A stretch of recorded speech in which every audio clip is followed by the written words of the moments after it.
जमीन खरेदी विक्रीचे नियम बदलले। रजिस्ट्री करताना काही 5 महत्त्वाच्या गोष्टी आहेत जे लक्षात ठेवणे खूप गरजेचे आहे। जमीन किंवा घर खरेदी करणे ही प्रत्येक माणसाच्या आयुष्यातील मोठी गोष्ट असते, पण आता सरकारने जमीन खरेदी विक्रीसाठी नवीन नियम लागू केले आहेत। हे नियम माहित नसतील तर भविष्यात त्रास होऊ शकतो, म्हणूनच जमीन घेण्याआधी काही गोष्टी लक्षात ठेवणे आवश्यक आहे।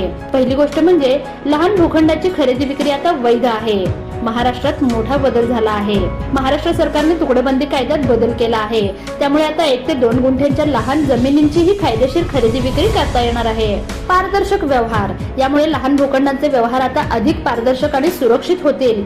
परवानगी व शुल्क, अशा व्यवहारांसाठी प्रशासकीय परवानगी आणि विशेष नोंदणी शुल्क लागू होऊ शकते। दुसरी गोष्ट म्हणजे भोगवटादार वर्ग 2 या जमिनींसाठी नवीन नियम।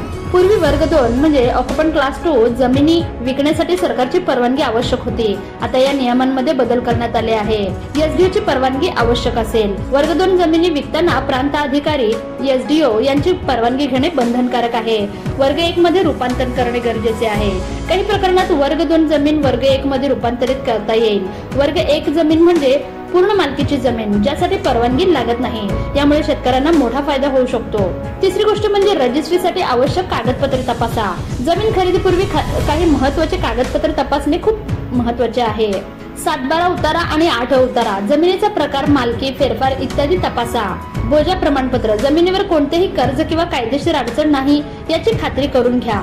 वारसांची संमती, वारसा हक्काने मिळालेली जमीन असल्यास सर्व वारसांची संमती आवश्यक आहे। नकाशा, जमिनीच्या हद्दीबाबत पोट हिस्सा नकाशा तपासा। चौथी गोष्ट म्हणजे देश पातळीवरील डिजिटल प्रक्रिया अनिवार्य। आता रजिस्ट्री प्रक्रिया अधिक पारदर्शक आणि डिजिटल झाली आहे। ई स्टॅम्पिंग, पारंपरिक स्टॅम्प पेपर ऐवजी ई स्टॅम्प वापरला जातो। ऑनलाईन नोंदणी, अनेक राज्यांमध्ये जमीन नोंदणीसाठी ऑनलाईन सुविधा सुरू आहे। आधार व पॅन तपशील, ओळख पडताळणीसाठी आधार अनिवार्य असून ठराविक रकमेपेक्षा जास्त व्यवहारासाठी पॅन कार्ड आवश्यक आहे। पाचवी गोष्ट म्हणजे सर्वोच्च न्यायालयाचा निर्णय, फक्त रजिस्ट्री म्हणजे मालकी नाही, तर सर्वोच्च न्यायालयाने स्पष्ट केले आहे की फक्त जमीन नोंदणी झाली म्हणून पूर्ण मालकी मिळत नाही। मालकी हक्कांसाठी सर्व दस्तऐवजांची पडताळणी आणि नोंदणीकृत विक्री करार आवश्यक आहे। थोडक्यात काय तर जमीन खरेदी विक्री करताना सर्व नियमांचे पालन करणे अत्यावश्यक आहे।